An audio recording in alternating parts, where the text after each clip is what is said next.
Off Canada's magnificent Pacific coast, a six-pack of fighter jets are on an attack run. Their mission? To sink the unsinkable. Seven heavily armed ships are also steaming to the scene with the same goal in mind. So is a primed and armed nuclear submarine. All are converging on a single target, the once mighty HMCS Huron.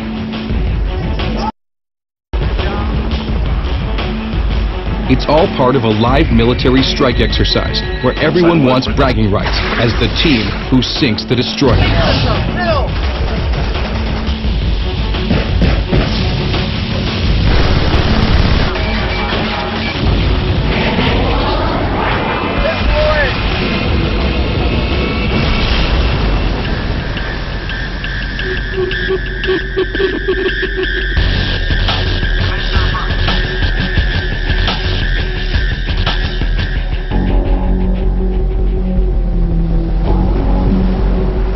...100 kilometers off Vancouver Island in the Pacific Northwest. Over 40 aircraft and 8 warships from the US and Canada have gathered for a live attack on a Navy vessel. For the next 10 days, these ships and aircraft will undertake a simulated war. It involves the most advanced naval and combat aircraft in the world. It's called Operation Trident Fury and has been taking place annually for the past 3 years. Its aim to promote battle readiness off the coast of North America. The exercise includes heavy arsenal from the United States and Canada, using the CF-18 Hornet, F-15 Eagle, AWACS, and maritime helicopters, destroyers, frigates, and to top it all off, a nuclear submarine. It's an impressive array of firepower. But this year, they've added a new twist. They've decided to sink a real warship. Real naval battles are few and far between. There hasn't been one since 1944 in the Leyte Gulf. This is a rare opportunity to test hardware, to learn how the various weapon systems will perform in actual combat. 116, hostile. Okay. And this is the target, the destroyer HMCS Huron. Docked at Esquimalt, British Columbia, the decommissioned Huron has been chosen for a live fire exercise during Operation Trident Fury. She's been stationed here for more than 6 years, while all toxic waste and hydrocarbons have been cleaned from the vessel.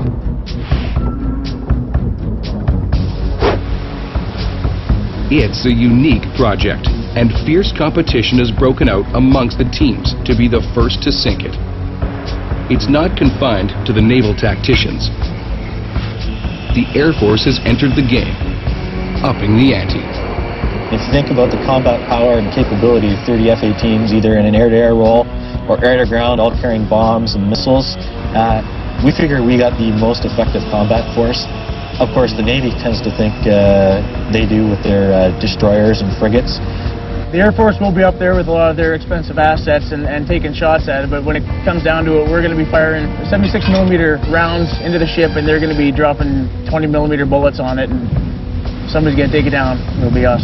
It's like we're all grown-ups, but we all like a little bit of competition goes a long way, especially for morale. I can say this, that they're definitely not going to sink it before we do. The goal, to sink the destroyer using live fire. But it's not as easy as firing some missiles into her. Warships are designed to stay afloat under extraordinary circumstances. So combat teams will have to figure out the best way to attack Huron. Algonquin is a Canadian destroyer, the command ship for Operation Trident Fury. It's the sister ship of Huron and almost an exact duplicate. By firing on Huron, she'll not only learn how to sink a warship, but her own tactical weaknesses as well. The irony is not lost on the team.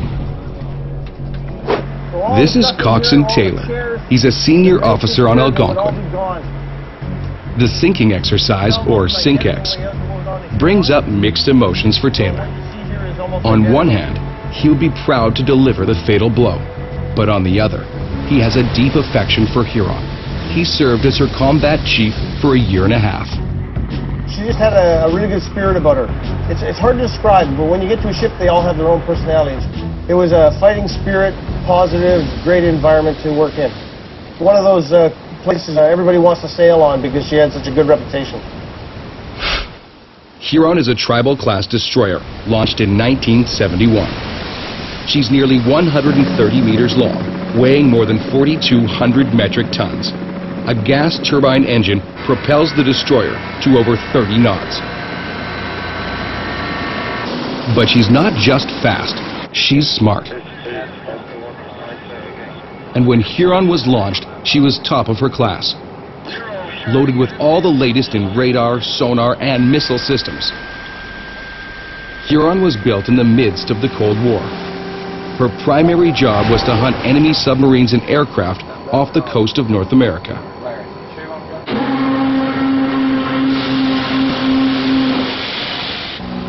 In her prime, she utilized the Sea Sparrow launch system.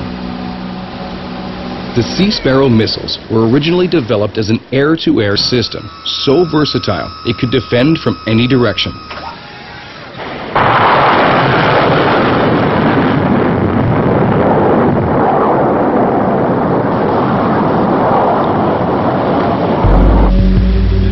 Technology was the key to gaining the upper hand, and Huron was one of the most sophisticated destroyers in the world. Over 30 years, thousands of men and women served on her. In 2005, she was paid off and decommissioned. She might have ended up in the scrapyard when the Navy decided to put her into service one last time. Well, you know, it's kind of a mixed feeling. You look across the harbor and you see the ship that you used to sail on rusting away and, you know, just looking worse and worse every day. And that's never a good feeling when you've served on a ship that had so much pride.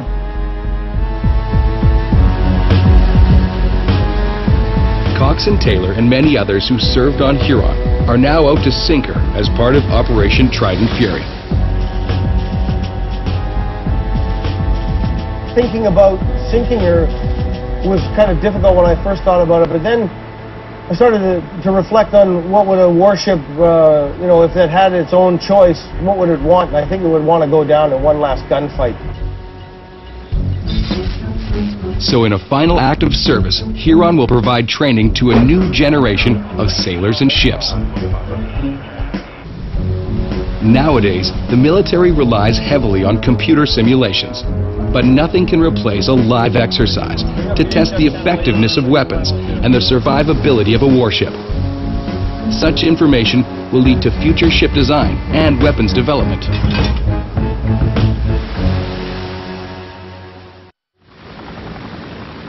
There will be at least 6 weapons systems being used against Huron. The 57mm cannon, capable of firing 200 rounds per minute. Oh, Captain, you sure you got the target? Affirmative, sir, we are locked on. Roger. Number 15. And the 76mm cannon, firing 120 rounds per minute.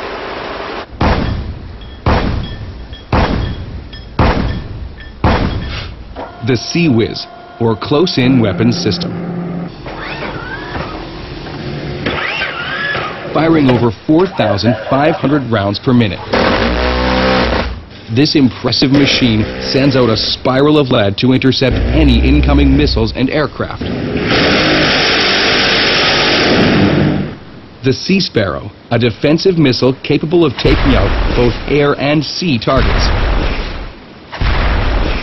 It's almost as long as a car and moves at more than 3 times the speed of sound to meet incoming threats. The CF-18 fighter jet, which is equipped with laser-guided bombs and a Gatling gun that can discharge over 100 bullets a second.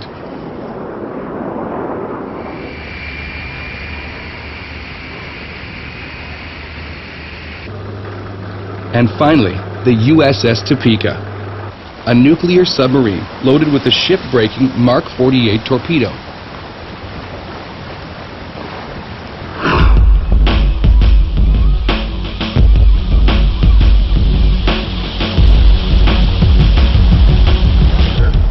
Still on shore, a crew is rehearsing. When Huron arrives at the sink site, a demolition team is to board the vessel and remove temporary navigation lights and flood sensors, equipment added to make the vessel safe to tow. The warship has been stripped of all other environmental contaminants, and this equipment will have to be removed before the operation begins. Carl Hesjedal and Steve Mandy lead the team. They must locate the equipment and all the dangers. The tripping hazards are extreme. The hatches are all gone. You could easily fall down the hatches. And the stability of the ship when it's at sea. The fact that it's going to move a little bit more normal than any ship that will be fitted out with all its machinery. What makes their job difficult is the hundreds of rooms that make up the interior of this warship. At 129 meters and weighing more than 4,200 tons, it was built strong to survive hunting submarines in the stormy North Atlantic. Strength came from having individual watertight compartments, and a series of bulkheads across the beam provided the ability to isolate sections flooded during a breach. All this is to protect the nerve center of the warship, the operations control room. From here, the exterior-mounted radar and weapons systems are controlled.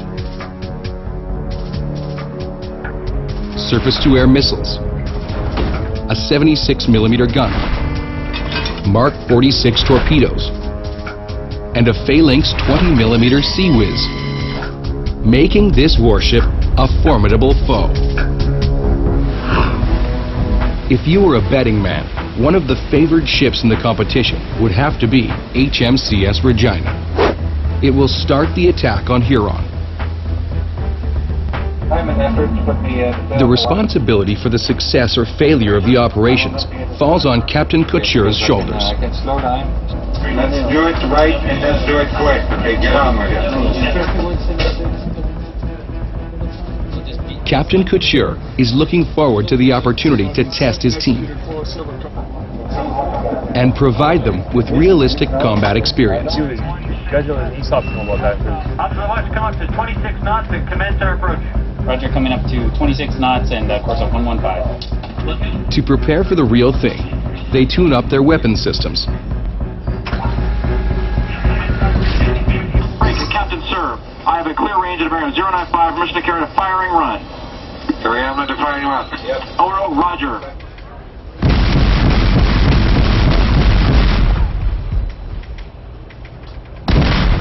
Gun beat on the bridge. Success depends on effective communication between navigation and combat systems. The bridge, which is the captain's domain, handles the maneuvering of the vessel. Deep within the ship is the operations control center. In this dark room are the ship's eyes and ears. It's full of the latest high-speed computers, providing a constant stream of information from an array of sensors and radars. The ops room has 4 sections. The front rows are the combat information operators. They fine-tune radar readouts and talk to other ships on secure channels. On the port side are electronic warfare operations. They fire guns and missiles.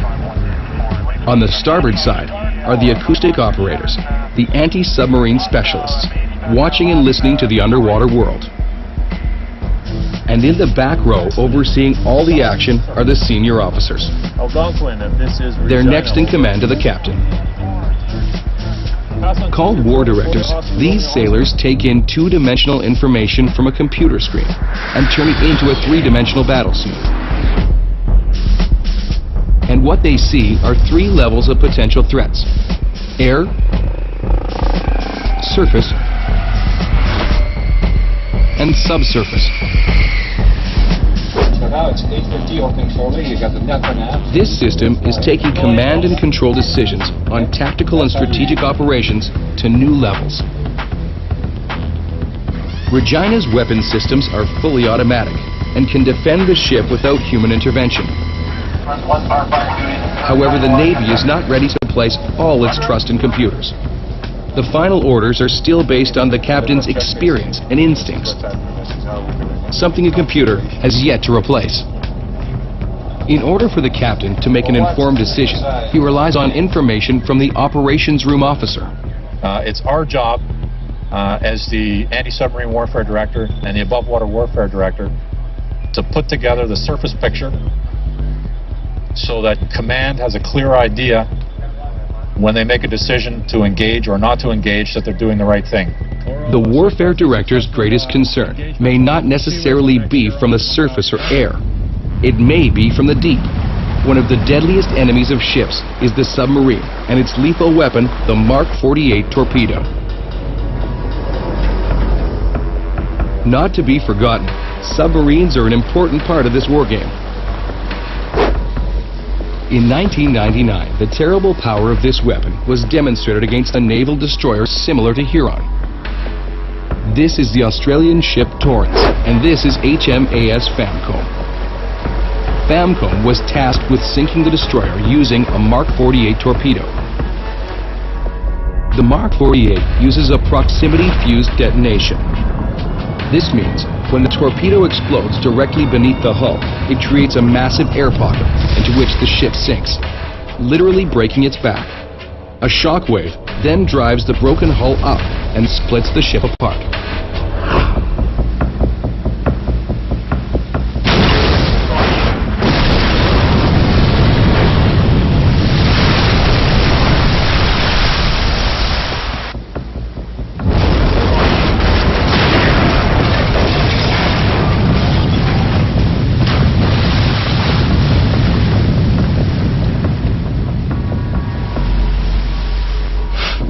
It's like a giant has ripped the ship in two.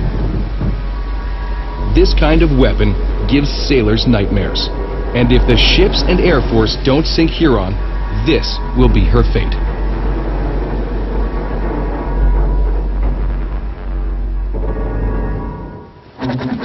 In the lead up to the SINKEX, testing of weapons begins as soon as possible to ensure that everything is working properly. On Regina, crew members put on protective gear, anti-flashguard wear, as well as a flak jacket in case of shrapnel. They're preparing to launch Sea Sparrow's surface-to-air missiles.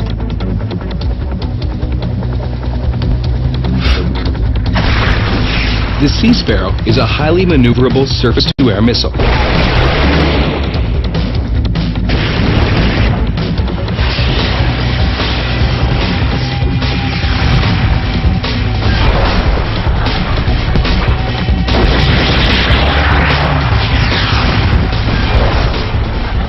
It packs a wicked punch and can blow enemy aircraft out of the air.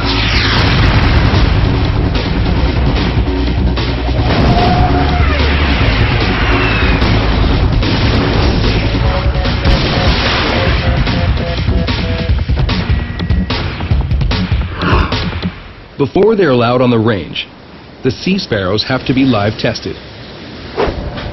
This is the Vindicator drone. It acts like an enemy missile or aircraft attacking the ship. This is when the ops room begins to work. As soon as the Vindicator is in range, the weapons zero in. System target error, unobserved 336, 24,000 yards, height 4,600 feet, 157, speed 157. Negative response, warning 2, 6157. Once they have a clear lock, they are given the order to fire. Saw shoot! A system, missile away! A system, missile away! 2 surface-to-air missiles are launched. A system, kill! Both hit the target. The operation is off to a good start. But the Sea Sparrow will not be used against an airborne target. It's being used against another ship. This will be the first time that they've fired on a surface target. The question on the team's mind is, Can the Sea Sparrows sink Huron? If so, they could end this competition before it even gets started. Just before the SINKEX begins, all the warships take on fuel. In Navy jargon, it's known as a replenishment at sea, or RAS. It's a way of transferring fuel, munitions, and stores from one ship to another while underway. This is the tanker ship USNS John Erickson. It's part of the military sea lift fleet, roaming the world refueling U.S. Navy vessels. 200 meters long, it's twice the length of a football field, carrying over 180,000 barrels of fuel, enough to refuel 119 747 jumbo jets. Each of the receiving frigates carries 500 tons of fuel. That gives them a range of 9,500 nautical kilometers. That's 1/4 of the way across the planet without refueling. But out here, the engines are under heavy use, and the fuel tanks quickly run low. The dual diesel gas engines consume over 1.6 tons an hour, steaming at 15 knots. The Navy ships approach from behind and line up beside the tanker ship. Welcome back alongside USNS John Erickson. Stand by for shot lines, midship.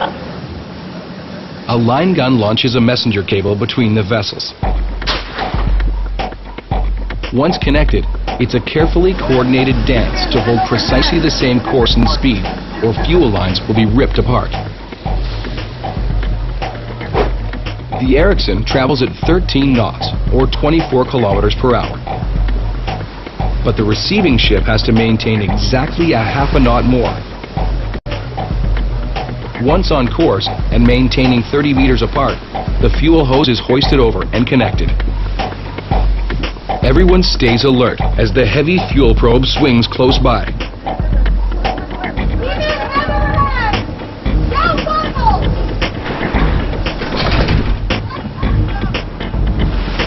If the ships were to quickly part, this device is meant to break away.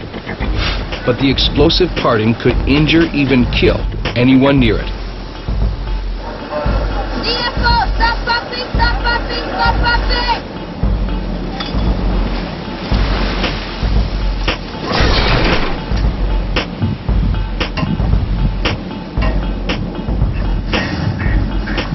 With all vessels refueled, the SINKEX can begin.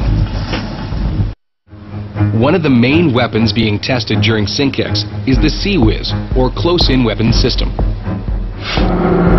It can track quickly along the horizon and elevate nearly straight up.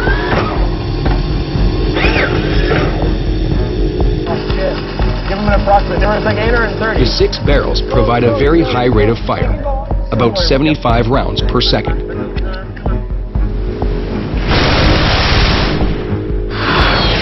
But what really sets it apart from other machine guns is its ability to think for itself. The CWIS is radar guided, built to track and take down incoming missiles, aircraft, and rockets. Controlled by a computer, this is the ultimate Terminator.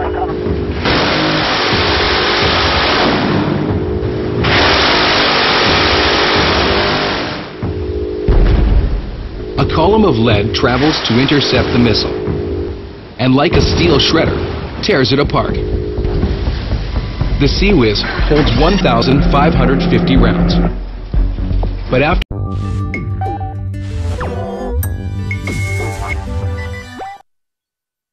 each firing session has to be reloaded by hand.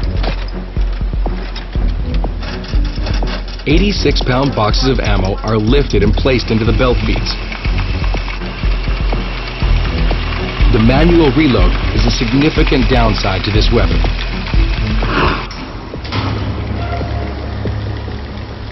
It's dawn of the big day. The Navy and Air Force have an ambitious schedule of weapons testing to get underway.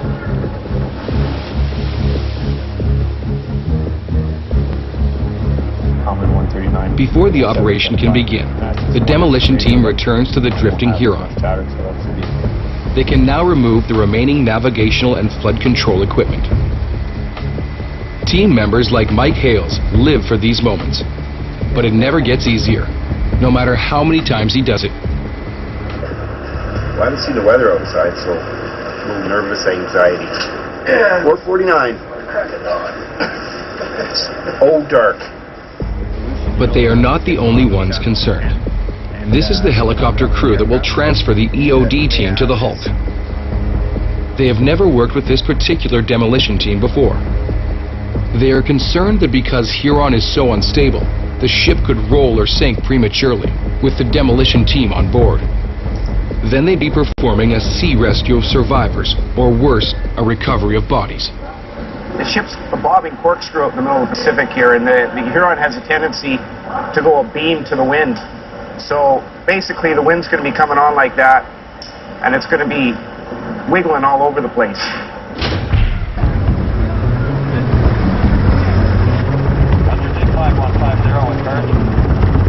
Roger. Echo RO, do you copy? Take 5142, 5150 with bird door. Copy, the bird firm 5142. At last, airborne. Instructions are given in case of a crash landing.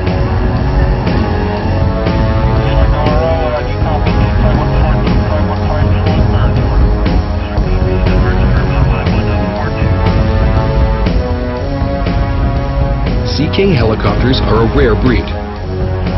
They live and work on board a ship, flying over water most of the time. Despite continuous offshore takeoffs and landings, no one takes them for granted. In this dramatic footage, as a Sea King approaches a destroyer, we see the worst can happen at any time.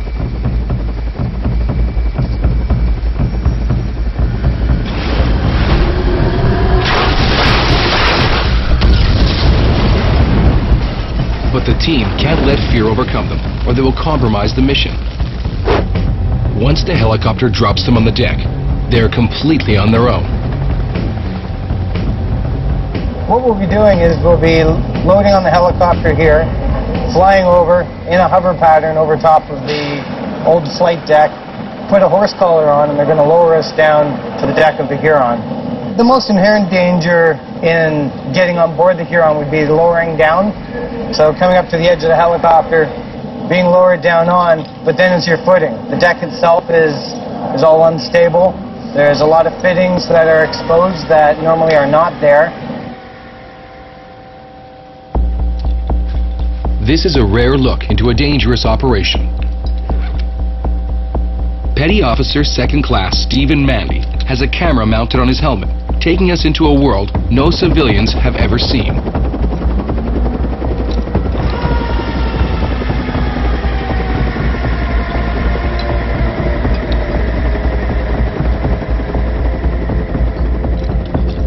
The lessons he learned while Huron was dockside will be put to the test.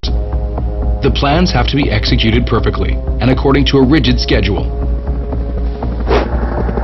The EOD team has 2 boxes to remove from Huron. Steve and Chris head to the stern to retrieve the flood sensors and temporary navigation beacons. The rest of the team heads to the bow. Circling overhead, the helicopter stands by to lift off the box of gear.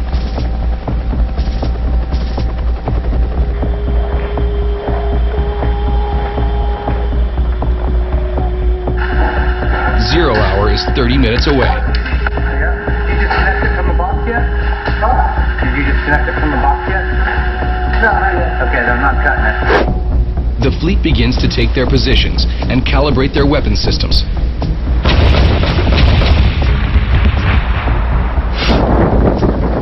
Back on Huron, Steve disconnects the power from the flood sensors. The batteries that operate them contain toxins that are harmful to the environment and have to be removed. Okay, I got this one. Okay, go.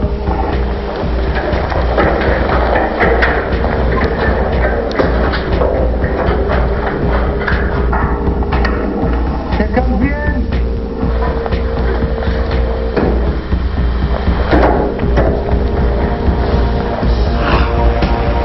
The Sea King helicopter airlifts the first power box off the bow section.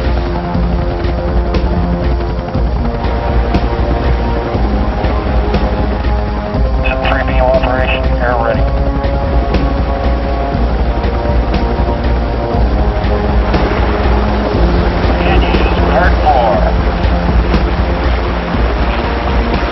With the box dropped, the helicopters are returning to airlift off the demo team.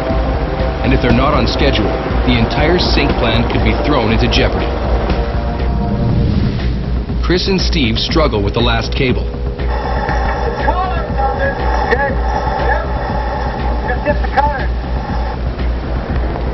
Time is melting away.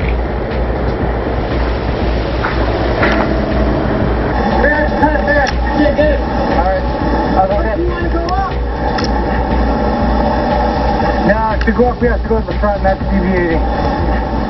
With the fleet standing by, they can't afford to waste any more time with the cable. They cut it.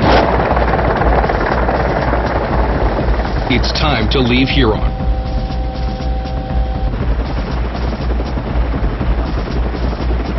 If all goes well, this will be the last time any humans will walk this deck.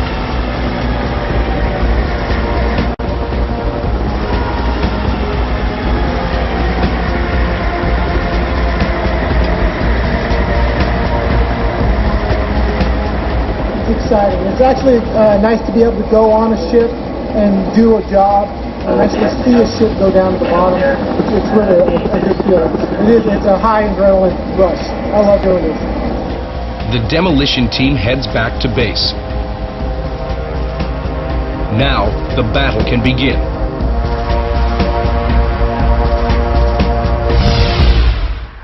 At the Comox base on Vancouver Island, the CF-18 fighter pilots prepare for one of the most exciting missions of their career, attacking a destroyer. This is the CF-18.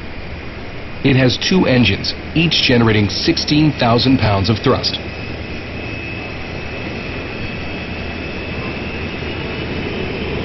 Moving at Mach 1.8, it's equipped with a lethal array of weapons that can take down just about anything. John Waugh, known as Streak, will take the point for the Air Force attack against Huron. It's really exciting. Live bullets, live bombs, things are going to explode. It's what we work for. It's what we train to. So this is, most exciting day of the mission, of the whole exercise for us right here. So it's going out and to sink a ship. The most impressive part of the CF-18 is the Vulcan M61 Gatling gun. It's a low-tech but powerful machine gun for close-in air-to-air dogfighting. This 6-barreled machine gun can fire up to 100 rounds per second. More than 570 rounds are held within the ammunition handling system. That's less than 10 seconds of fire time during a mission. The entire unit is compact enough to be mounted into the airframe of the CF-18.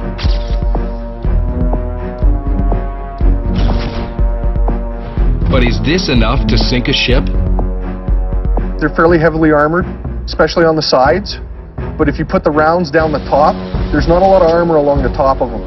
So if you can actually get it on a proper angle coming downwards, it'll go right through. We're traveling about 450 knots, so when we roll in, we only have 7 to 10 seconds of before the boat gets too close. We got to pull up and get out of the way. So it's pretty exciting. You roll in, do a little bit of check your parameters, make sure everything's going good. Move the pipper, which is where the bullets are going to hit, onto the part of the boat that you want to hit. Squeeze the trigger for about half a second or so, and then get away real quick up and to the left before any shrapnel or fragments come up.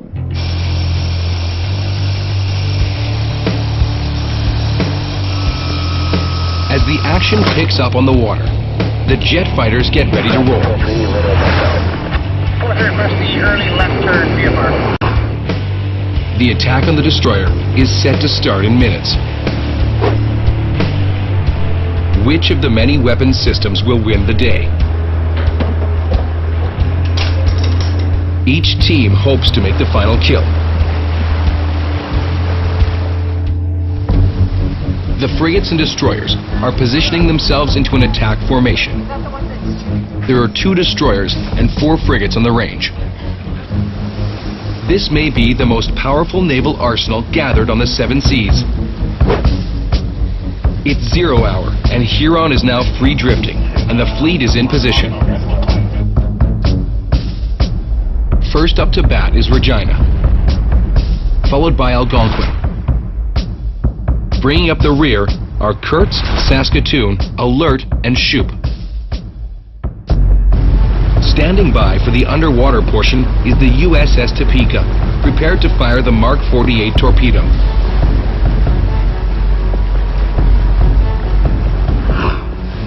Aboard Regina, the weapons crew are doing last-minute repairs. Her 57mm gun has jammed, and Master Seaman Jefferson is not sure if they're going to get it up and running in time. The round didn't properly laterally feed, so it didn't make it to the landing position before it flicks it in the breech, which happens from time to time. So we don't know why. All we can do is go up there, look at it, rectify it, set it up for firing again. They'll have to work fast, or they'll be dropped from the attack formation. In the meantime, Regina moves in to launch the Sea Sparrow. For the live fire exercise, a new function has been added. The Sea Sparrow will be tested as a ship-to-ship weapon. Will it work in this mode? Best thing that happens is we do the exercise, we get all the information that we wanted, and get some missiles into the Huron, and we sink it, hopefully, and nobody else. All positions switched. We are going to carry on with the SAS engagement against ex-Huron, and now bearing 297, 15,000 yards. Awesome, watch, Roger.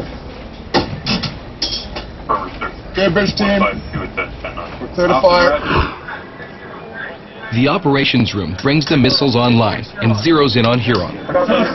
All units, this is Romeo Delta Splash, 1 times, slow flyer, out. Let's make it easy. SAS, gun track while scanned. Yeah, keep going. Oro select recommend engage at 3,500 yards.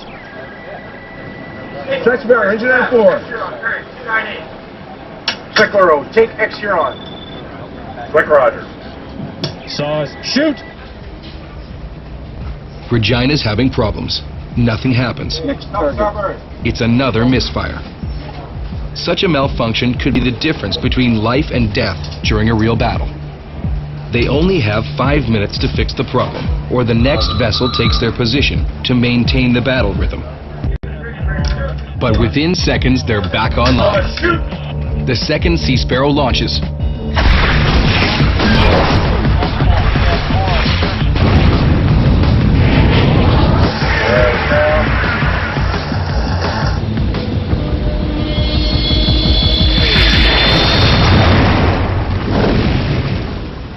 Oh yeah, she swallowed a missile.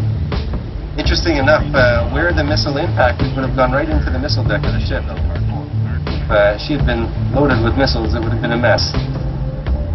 The warhead has impacted into Huron's missile silos, located right below and in front of the bridge.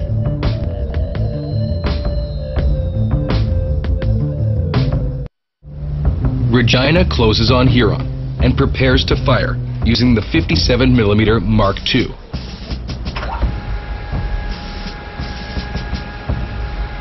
It's a lightweight cannon with a special servo system that keeps the gun locked on to a moving target, compensating for the movement of the ship, reducing aiming errors. Computer controlled from the operations room, using radar and infrared imaging. But has the crew been able to fix the loading mechanism? Range? Range 1,870 yards, sir. That's as good as it's going to get. Okay, from the test sector, load the 3P. Aye, sir. The shells explode beside the target, spraying it with shrapnel.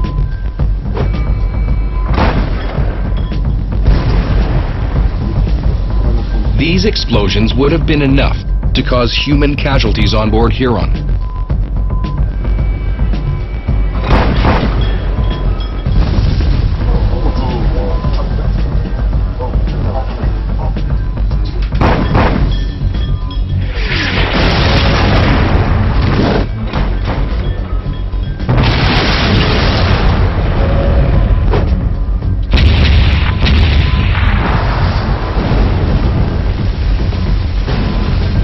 But Huron is not listing and shows no signs of taking on water. Now Regina moves in closer to fire the Sea Whiz. Designed for small incoming targets, the radar has trouble locking on to Huron, a potential problem using the weapon this way. But using manual override, they are able to fire on the Hulk.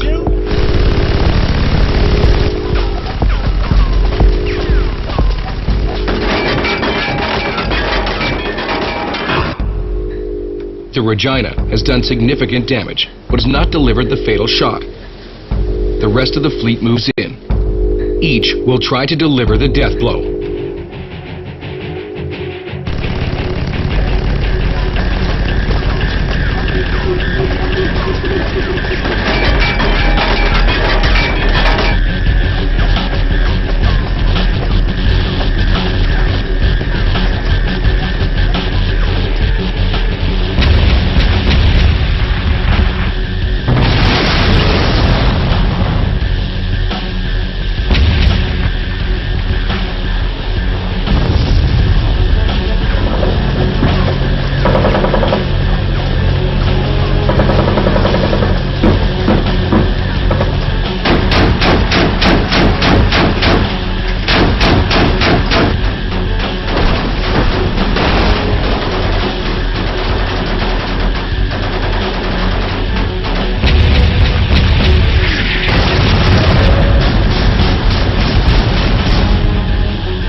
After the pummeling, Huron shows no signs of sinking.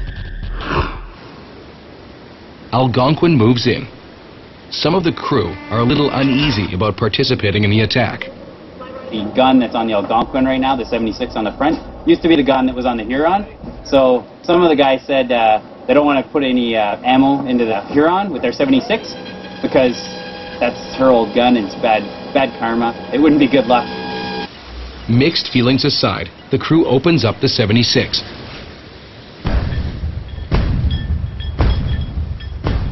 The glowing shells are fired at 80 rounds per minute. Get her on, girl!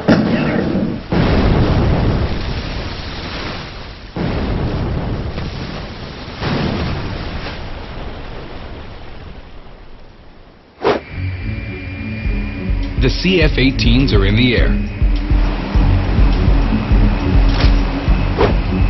Before they make their run on Huron, they're going to take on fuel. The pilots don't want to miss out on their chance to sink the ship. Meanwhile, Algonquin is seeing the results of its attack. I don't know if the fighters are going to even make it out here for a run. If we're lucky, they won't. The old crew of Huron has gathered on the deck of Algonquin. As they watch, Huron's own gun finds its mark. It's a major blow. Huron starts to list. This could be the end. Well, we just did another firing run with the 76 mil, and the Huron's actually heeling over to starboard.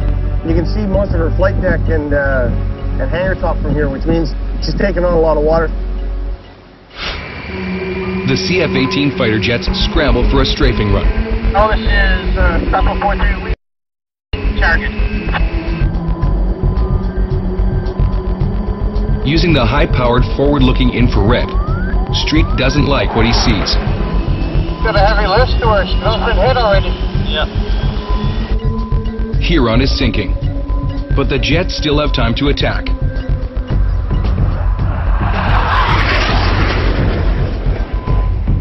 Come on, baby, you can do it! Don't let those fighter jocks touch you! They begin their plunge from about 2,000 meters, straight down. Target locked, the Vulcan unleashes a stream of lead. Pulling up, they reach a gut-wrenching 6 Gs, more than an astronaut on a shuttle launch. The boat is going down. Where's it coming? Oh, look at the tail, man. It's going. The CF-18s attempt one last pass before Huron disappears. Well, if you climb up and hide, I'm going to come there for one more shot. I'm clear about 5 flying. Going hot if you're in position or not. Shriek opens fire. Altitude. Altitude. Crossbow 4-3. Oh! Hold her down. I can't see her. Get your hold there. She's going down. Crossbow 4-3. But it's too late. The Navy has already won the day. It's a spectacular end to a veteran warship. Huron sinks before the submarine can break her back with a Mark 48 torpedo. The rivalry is over, and it's time to pay their respects.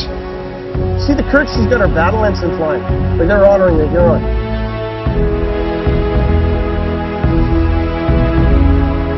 With the missile attacks and bombing behind her, she's left to slip beneath the waves. Taylor calls for silence to honor the ship that served her country for 30 years. Stand still!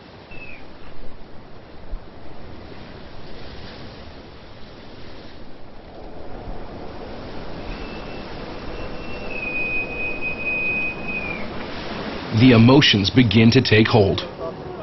Well, a little bit mixed. Nice to see her end that way, but it's also hard to see her end. So it's good. It's a good day. It will take months to analyze the data from the sink exercise. The vulnerability of Huron to a direct attack has generated a new respect for the arsenal. It took us a little back, certainly, in a moment that will be captured in our memories for a long time. The clear winners are the warships and their crews who sank Huron.